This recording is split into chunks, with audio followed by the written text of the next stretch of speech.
API 是什么 ？API 能做什么呢 ？Hello， 各位，今天呢给大家介绍一个非常基础，但是又常常被忽略，也常常会有风险的东西，叫做 API。不管你是在做 AI 工具、做 AI 工具自动化，还是想去搭建自己的产品，你都绕不开这个东西 API。但大多数人呢，要么完全不理解，要么呢用错了方式去用它。所以今天我们就来彻底把它给讲清楚。OK， 那 API 全称是什么？是 Application Programming Interface，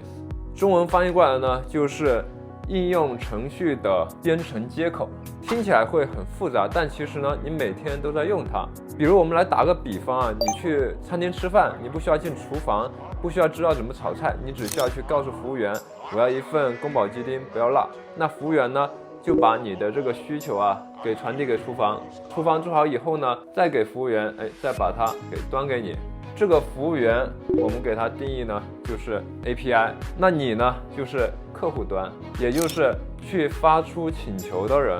而服务器和系统呢是在厨房，相当于是接收到请求真正去做处理的人。那服务员呢也就是 API 了，它就是一个中间的一个桥梁，定义了你能够去点什么，怎么去点，然后结果怎么去返回。所以你在这里啊，你作为客户端，你不需要知道我的服务器或者说我的厨房内部怎么运作的，你只需要去按照菜单的格式去点菜就行。这个就是 API 的核心逻辑。OK， 那我们实际来看一下它到底是长什么样。我们现在呢来打开一个真实的 API 的请求，比如我去调用 OpenAI 的 API， 问它你好，今天天气会是什么样的？所以你看，它其实就是一段有格式的请求。你要发去哪个地址，也就是 URL， 你的身份凭证是什么，也就是 API key， 以及你要说什么，也就是 message 里面的内容。然后呢，它就会返回给你一个 JSON 格式的结果，里面就是 AI 的回复。OK， 我们再举一个更日常的例子，假如你用某个天气的 App， 它怎么知道今天是几度呢？它可不是说，我的 APP 里面装了一个温度计啊，它去测量温度。它呢是在后台去调用气象局或者呢天气数据的服务的 API， 然后 API 呢去访问到气象局，气象局返回这个温度结果，最后再返回给天气的 APP， 拿到最新数据在 APP 上再去展示给你。OK， 这样地图导航为例啊，那路线怎么来也是一样，去调用比如说像高德地图的 API， 然后你用微信去登录第三方 APP 呢，也是一样，调微信的授权的 API。用 AI 写作工具呢，那就是调 Cloud 或者 GPT 的 API。所以你看，几乎所有你用到的软件和工具背后呢，其实都是在用 API 去做互相通信。OK， 那讲完了 API 是什么，我们再来聊一聊 API 到底能够去做什么。我这里呢给出3个典型的场景啊。第一个场景就是你可以去做自动化的工作流，比如我在用 Zapier 或者 Make， 当我去收到一封客户邮件的时候，它会去调比如说 Gmail 的 API 去读取内容，拿到内容以后呢，再去调 Notion 的 API 去创建一条任务，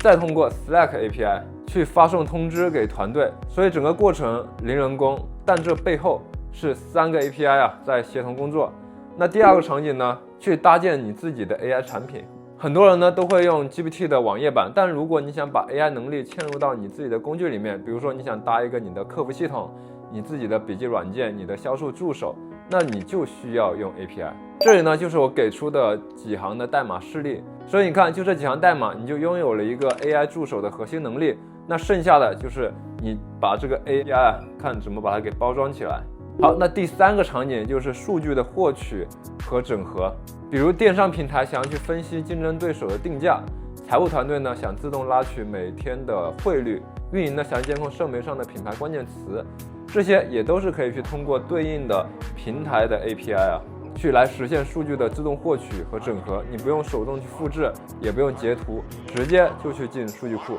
OK， 那前面呢我们讲的包括 API 是什么，包括 API 能用来干什么，其实都算是一个基础入门内容啊。那现在我们再去聊一聊更深的东西，这也是很多的科普视频不会讲到的地方。第一个就是 API 的2种主流形态，一个叫做 REST， 一个呢叫做 GraphQL。我们平时说的 API 呢，大部分都是 REST 的 API 啊。它的逻辑呢，就是每个资源对应的是 URL， 你通过不同的方法，比如说大家经常看到的像 GET、像 POST、然后呢像 put 像 delete 来去操作它。它的好处呢就是逻辑很清晰，很容易理解，也是目前最主流的方式。但 REST 有个问题，如果你想去获取用户的名字和他最近发的帖子，你可能就需要去调2个接口，第一个就是 get user， 第二个就是 post user， 而且呢，可能它的这个接口返回的有很多你不需要的字段，所以这个时候呢 GraphQL 提出就是希望能够去解决刚聊到的那些问题，它呢能够让你去自定义，我到底需要的是哪些字段。只要发一次请求，那它就能精准的获取到，不多也不少。那 Facebook 开发的这套方案呢，现在在中大型的项目里面也非常流行。第二个呢，比较关键的就是 API 的一个健全机制。为什么你的 API key 绝对不能泄露？因为 API key 就是你自己的身份证，那平台用它来判断这个请求是谁发的，它到底有没有权限，它用了多少额度。如果你的 API key 呢被泄露了，比如说现在大家很火的龙虾，经常会有 API key 泄露的风险，那别人呢就可以拿到你的身份去调用 API， 那产生的费用你自己来付，数据被访问了你也不知道，严重的时候甚至能够去把你的账户给它清空掉。我这里呢也列举几个很常见的泄露方式看你们有没有中招。第一个就是你比如说你想把你们写的代码给它开源出来上传到 GitHub， 但是呢你的 API key 写在代码里面你忘记删了。第二个呢，就是你把 key 粘贴在截图里面去发给朋友。第三个呢，就是你自己用完了不删除留在你的公用电脑的浏览器里面。所以正确做法就应该是 key 应该存在一个.env 的文件里面，不去上传到代码仓库。然后呢，给 key 设置一个最小的权限。第三个，一定要去定期的轮换这个 key， 因为在各个的 API key 的平台都会有一个随机的一个重新生成的机制。第四个呢，一定要设置你的用量告警。如果你觉得你发现了，这个用量并不是你现在的一个实际使用的，那你就得赶紧去看你的 API key 是不是泄露了。OK， 然后第三个点呢，我们叫做 rate limit。大家是不是有时候想为什么你的请求有时候会失败呢？因为每个 API 的服务都会有速率和并发的限制，意思就是呢，你每分钟或者每天最多能调用几次，或者每分钟它同时能调用几次，那超了就会报错。另外，这个要注意的就是这个不是一个 bug， 这个是设计，那平台需要去防止滥用，也要去保护服务器的资源。所以实际开发中你必须要知道的就是清楚你订阅的这个资源它的 rate limit 是多少。第二个就是你要去外部做好一个重试的机制。第三个就是批量操作的时候要做好请求排队。第四个就是呢，我们聊的 token 消耗并不等于请求次数，你一次请求可能会消耗100个 token， 也可能会消耗1万个 token， 它主要是看你的请求的内容。OK， 还有一个关键点叫做 webhook。这个呢是反向 API 的概念。那普通的 API 是你主动去问，比如说你问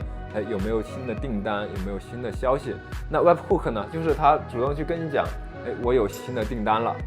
我有通知你。那举个例子，比如说你接入一个支付平台，那用户付款成功以后，支付消息会立刻向你指定的 URL 发送一条消息，告诉你说这个订单123已经支付成功了。你不需要每秒去做轮询比如说你1秒钟问一下这个 API， 它呢是拿到了这个信息以后，它主动的去推给你，更加实时，更加的高效。这个是在支付回调，在 GitHub 去提交通知以及自动化触发器里面都非常常见的。那最后总结一下今天讲的内容，第一个我讲了 API 是什么。那 API 呢，最直接的理解就是应用之间通信的桥梁，通过 API 去做通信，就好像服务员一样去传递我们顾客的请求，然后给到厨房，以及把厨房的结果给到顾客。那 API 能做什么呢？包含自动化工作流，包含搭建 AI 产品，包含呢去